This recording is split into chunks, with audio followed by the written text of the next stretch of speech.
नमस्कार दोस्तों, आप सभी का स्वागत है हमारे इस YouTube चैनल सरस्वती जी के क्लासेस में।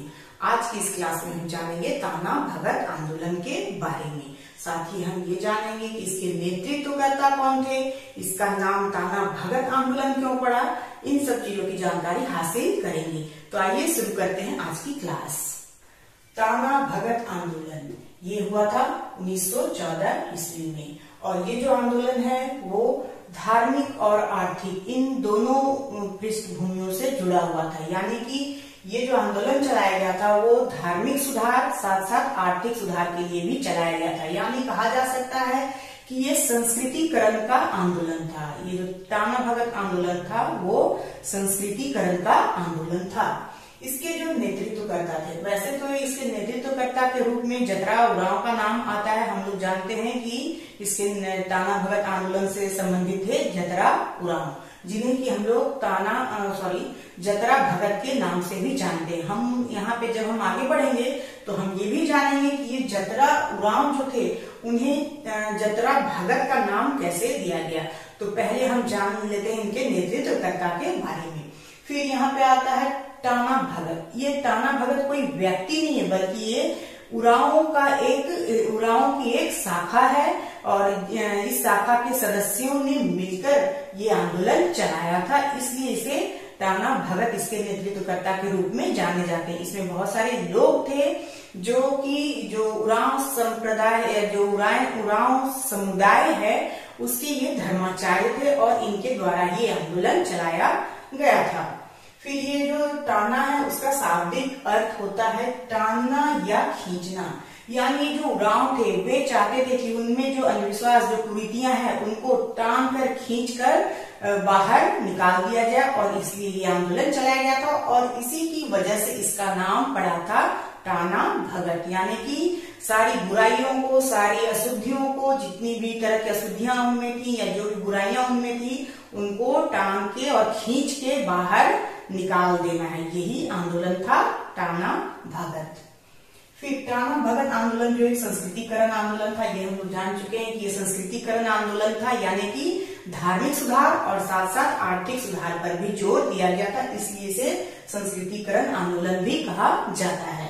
अब हम यहाँ पे सबसे पहले जानेंगे कि जो इसके नेतृत्वकर्ता थे जतरा उरांव, उनके संबंध में कुछ इंपॉर्टेंट बातें जो है उसे जान लेना जरूरी है, क्योंकि एग्जाम में वहां से क्वेश्चन पूछे जाते हैं। तो सबसे पहले हम लोग उन चीजों को जानते हैं, क्योंकि हमारा ये पढ़ने का जो हमारा उद्देश्य है वो उद्देश्य ये है कि जिस तरह से भी एग्जाम में क्वेश्चन पूछे जाएं उन सबको हम चैप्टर को पढ़ते हुए कवर करते जाएं। तो हमें जतरा उरांव के जीवन के बारे में थोड़ी जानकारी आवश्यक है, इसलिए हमें जानना जरूरी है कि ये इनका जन्म कहाँ हुआ था, इनके पिता कौन थे, इनकी माता कौन थी, इनकी पत्नी कौन थी, क्योंकि इन सब से रिलेटेड क्वेश्चन जो है वो पूछे जाते हैं। तो हम जानते हैं कि हम देखेंगे कि जतरा उरांव का जन्म कहाँ हुआ था। तो जतरा उरांव का जो जन्म है वो गुमला के बिशुनपुर प्रखंड के चिंगरी नवा टोली गांव में हुआ था। ये बहुत इंपॉर्टेंट है, यहाँ से क्वेश्चन पूछा जाता है। ये गुमला के बिशुनपुर प्रखंड के चिंगरी नवाटोली गांव में हुआ था। और कब हुआ था? तो ये हुआ था 2 अक्टूबर 1888 ईस्वी में। जतरा उरांव का जन्म 2 अक्टूबर 1888 ईस्वी को गुमला के बिशुनपुर प्रखंड के चिंगरी के नवाटोली गांव में हुआ था। फिर इनके जो पिता थे वे थे कोहरा भगत पिता, और माता थी लिवरी भगत इनकी माता थी, और पत्नी का नाम था बुधनी भगत। तो ये इनके जीवन से संबंधित कुछ महत्वपूर्ण बातें हैं जिसे जानना जरूरी है। अब हम जानेंगे जतरा उरांव का इस आंदोलन में पदार्पण कैसे होता है, वे कौन सी परिस्थितियां थी जिसकी वजह से उनका पदार्पण इस आंदोलन में होता है। तो क्या था कि ये जो जतरा उरांव थे वो अलौकिक शक्तियों को जानने में बहुत ज्यादा लगे रहते थे। यानी कि अलौकिक शक्तियों में वो जानने के लिए उसमें रत रहते थे, और इसी समय वे तुरिया भगत नामक व्यक्ति से मती यानी कि ओझा का प्रशिक्षण ले रहे थे। मती यानी ओझा का प्रशिक्षण, जैसे जादू टोना ये सब करना जो होता है उन सब चीजों की वो प्रशिक्षण ले रहे थे। और इसी बीच अचानक 1914 ईस्वी में उन्हें आत्मबोध होता है, यानी कि ज्ञान की प्राप्ति होती है। उन्होंने ऐसा कहा है कि उन्हें आत्मबोध यानी आत्मज्ञान की प्राप्ति होती है, और उनको वो बताते हैं कि उन्हें धर्मेश नामक उरांव देवता ने दर्शन दिए। जो उरांव के जो मुख्य देवता थे धर्मेश, उन्होंने जतरा उरांव को दर्शन दिए हैं। और तब से जब से उन्हें आत्मबोध हुआ, आत्मज्ञान की प्राप्ति हुई, तब से जतरा उरांव जो है वो जतरा भगत कहलाने लगे। तो यहाँ से शुरू होता है उनका जतरा भगत का सफर। जतरा भगत वे कहलाने लगे थे। उसके बाद ताना भगत आंदोलन की शुरुआत होती है। यहाँ से जब वे जतरा भगत कहलाने लगते हैं, और तब से ताना भगत आंदोलन की शुरुआत होती है। इसका जो डेट है वो है 21 अप्रैल 1914 ईस्वी। 1914 में ही उन्हें धर्मेश नामक उरांव देवता के दर्शन होते हैं। उसके बाद से ये जो है जतरा भगत कहलाते हैं, और वहां से शुरू होता है आंदोलन का सफर 21 अप्रैल 1914 से।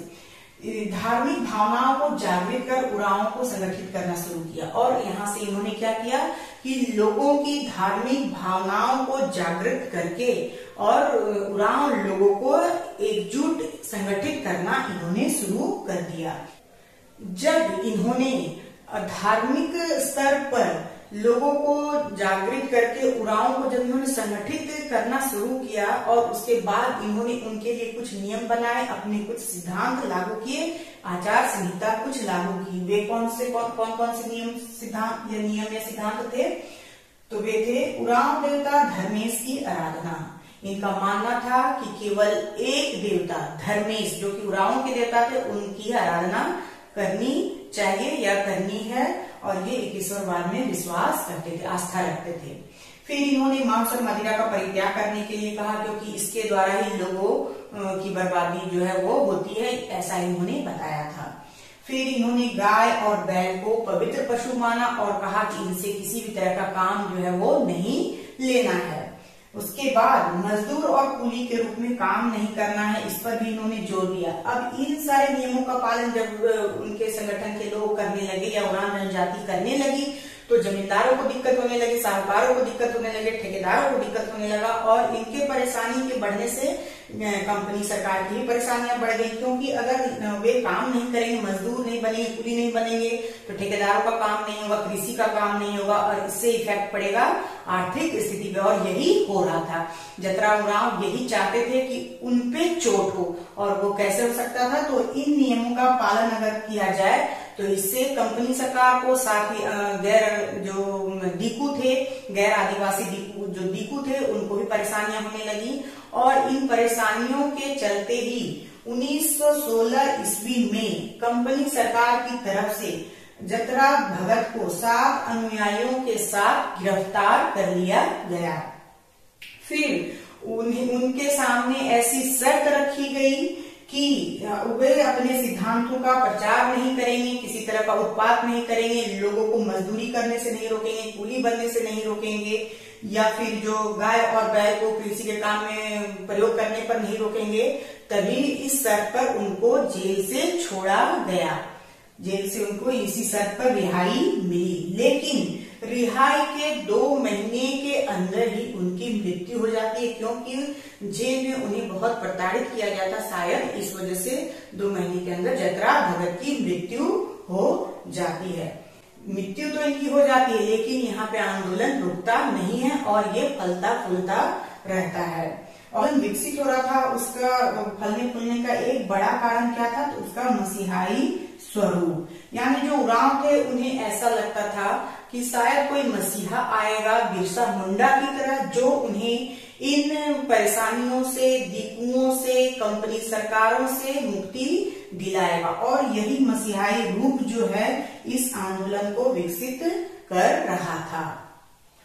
फिर जब जतरा भगत की मृत्यु हो जाती, तो इस आंदोलन का प्रचार प्रसार कैसे हुआ? आखिर वो कौन थे जिन्होंने इस आंदोलन को आगे बढ़ाया? तो आइए जानते हैं। तो आंदोलन का प्रचार प्रसार किनके द्वारा किया गया और कहाँ पे कैसे कैसे किया गया?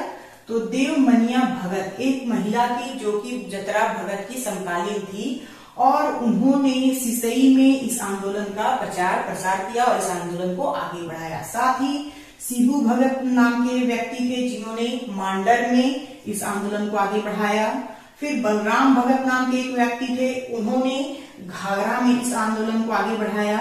और भिखू भगत नामक एक व्यक्ति ने विशुनपुर में इस आंदोलन को आगे बढ़ाया। तो ये 4 बहुत ही इंपॉर्टेंट नाम हैं। देवमनिया भगत जो कि एक महिला है, सीबू भगत, बलराम भगत, भिखू भगत, ये चारों बहुत इंपॉर्टेंट है। इन्होंने ही जो टाना भगत आंदोलन था उसे विकसित किया और आगे बढ़ाया। इस तरह से ये आंदोलन जो है वो चलता रहा, आगे बढ़ता रहा। फिर सीबू भगत ने क्या किया, टाना भगतों को मांस खाने की इजाजत दे दी। मांडर में जो सीबू भगत इसका नेतृत्व कर रहे थे, उन्होंने क्या किया, पहले तो जब जतरा भगत थे उन्होंने मांस मदिरा खाने पर रोक लगाने को कहा था, उसका परित्याग करने को कहा था। लेकिन जो सीबू भगत हैं उन्होंने ताना भगतों को मांस खाने की इजाजत दे दी। इन्होंने इजाजत तो दे दी, लेकिन उसका परिणाम क्या हुआ, उसका परिणाम ये हुआ कि जो ताना भगत आंदोलन के जो लोग थे वो 2 वर्गों में विभाजित हो गए। 2 वर्ग कौन से थे, एक था अरुआ भगत जो कि शाकाहारी भगत था, और एक था जुलाहा भगत जो कि मांसाहारी भगत था। ये अरुआ भगत नाम इसलिए पड़ा क्योंकि ये लोग जो है अरुआ चावल ही खाते थे, इसलिए इन्हें अरुआ भगत कहा गया। और ये शाकाहारी ग्रुप था, और दूसरा जुलाहा भगत जो मांसाहारी ग्रुप था। फिर क्या होता है, ये जो आंदोलनकारी है वो हर जगह किसी न किसी रूप में आंदोलन कर ही रहे थे। जिस तरह से पलामू में क्या होता है कि पलामू के राजा के समक्ष इन आंदोलनकारियों ने 4 सूत्री मांग रखे। वे 4 सूत्री मांग कौन कौन से, तो वे थे स्वशासन, राजा का पद समाप्त करना, समानता लाना और भूमि कर समाप्त करना। लेकिन पलामू के राजा के द्वारा ये 4 सूत्री मांगों को अस्वीकार कर दिया जाता है, और इस तरह से आंदोलन जो है वो चलता रहता है। फिर 1919 ईस्वी में तुरिया भगत जो थे और जीतू भगत, तुरिया भगत और जीतू भगत के द्वारा 1919 ईस्वी में क्या किया गया, ये आंदोलन बढ़ाया गया। उनके नेतृत्व में आंदोलन को आगे बढ़ाया गया, विकसित किया गया। किस रूप में किया गया था, इन्होंने चौकीदारी टैक्स तथा मालगुजारी नहीं देने की घोषणा की। इनके द्वारा जो नेतृत्व जब ये कर रहे थे, इन्होंने लोगों को आह्वान किया कि हम चौकीदारी टैक्स नहीं देंगे, साथ में जमींदारों को मालगुजारी भी नहीं देंगे। यानी कि जो टाना भगत आंदोलन था किसी न किसी रूप में दिन ब दिन आगे बढ़ते जा रहा था। धार्मिक और आर्थिक रूप से ये धीरे धीरे राजनीतिक रूप लेता जा रहा था। फिर ये जो आंदोलन है क्या हुआ, धीरे धीरे आखिर ज्यादा दिनों तक धार्मिक और आर्थिक रूप में इसे चलाना आसान नहीं था, और ये आंदोलन धीरे धीरे क्या होता है, शिथिल पड़ने लगता है। और इस शिथिलता को हटाने के लिए ही इनके जो आंदोलनकारी जो थे उन्होंने इस आंदोलन को राजनीतिक रूप दे दिया। यानी कि धार्मिक और आर्थिक रूप से यानी संस्कृतिकरण का रूप छोड़ दिया गया, क्योंकि इससे आंदोलन धीरे धीरे शिथिल पड़ने लगा था। और अब इस आंदोलन को चलाने के लिए इसका रूप जो है बदल दिया गया और इसे राजनीतिक रूप दे दिया गया। टाना भक्तों ने इस आंदोलन को भारतीय स्वतंत्रता आंदोलन के साथ जोड़ दिया। पहले तो इन्होंने इस आंदोलन को राजनीतिक रूप दे दिया, और उसके बाद इस आंदोलन को आगे बढ़ाने के लिए, दीर्घजीवी बनाने के लिए इन्होंने क्या किया कि इस आंदोलन को भारतीय स्वतंत्रता आंदोलन के साथ जोड़ दिया।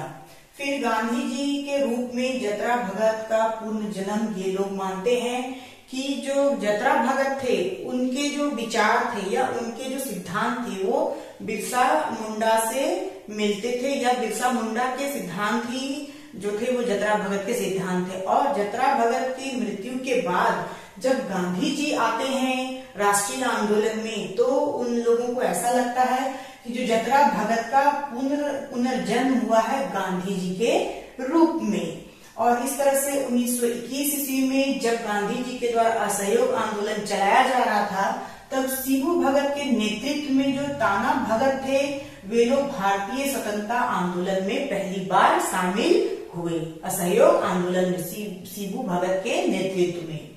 फिर ताना भगत जो है वो गांधी जी से बहुत प्रभावित थे, और इसलिए उन्होंने उनके द्वारा जो चरखा चलाया जा रहा था उसको उन्होंने अपना लिया, खादी को अपना लिया, और जितने भी ताना भगत थे वे लोग खादी को ही पहनना उन्होंने शुरू कर दिया। यानी कि वो महात्मा गांधी से बहुत ज्यादा प्रभावित थे, उनको मसीहा मानते थे और उनको ऐसा लगता था कि यही है जो उन्हें इस कंपनी सरकार के चंगुल से बाहर निकाल सकते हैं।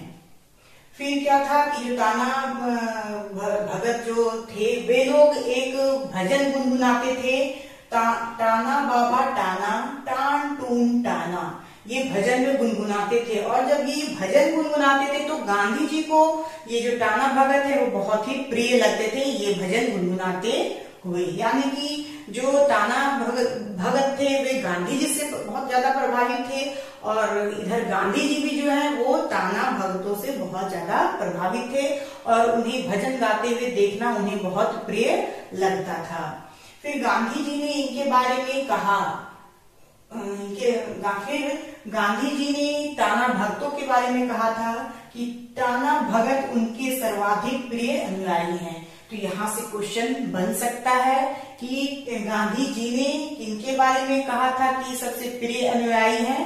तो गांधी जी ने टाना भगतों के बारे में कहा था कि वे गांधी जी के सबसे प्रिय या सर्वाधिक प्रिय अनुयायी हैं। फिर 1930 ईस्वी में जब बारदोली में सरदार पटेल की तरफ से कर न देने का आंदोलन चलाया जा रहा था, उसी समय इससे प्रभावित होके टाना भक्तों ने भी यहाँ पे कंपनी सरकार को कर देना जो है वो बंद कर दिया। उधर 1930 ईस्वी में बारदोली में सरदार पटेल की ओर से कर न देने का आंदोलन चलाया जा रहा था और उनसे प्रभावित होके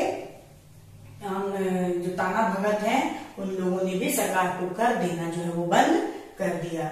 उसके बाद ये जो टाना भगत थे वे राष्ट्रीय आंदोलन का एक अभिन्न रूप बन गए। यानी कि जो टाना भगत आंदोलन है वो राष्ट्रीय आंदोलन में शामिल हो गया और टाना भगत जो है वो राष्ट्रीय आंदोलन का एक अभिन्न रूप बन गए। फिर क्या हुआ, 1940 में जब रामगढ़ अधिवेशन हो रहा था जो हमारे झारखंड का एकमात्र अधिवेशन है, तो उसमें उस अधिवेशन में जब गांधी जी यहाँ आए थे तो टाना भक्तों ने 400 रुपए की थाली उन्हें भेंट की थी। उपहार के रूप में टाना भक्तों ने गांधी जी को रामगढ़ के अधिवेशन में 1940 ईस्वी में 400 रुपए की थाली जो है भेंट की थी। फिर टाना भगत संप्रदाय को गांधी जी से प्रभावित स्वतंत्रता आंदोलन का शुद्ध आदिवासी रूप कहा जाता है। टाना भगत संप्रदाय जो है वो गांधी जी से प्रभावित स्वतंत्रता आंदोलन का शुद्ध आदिवासी रूप जो है वो कहा जाता है। इस तरह से टाना भगत आंदोलन जो है वो एक राष्ट्रव्यापी आंदोलन बन गया।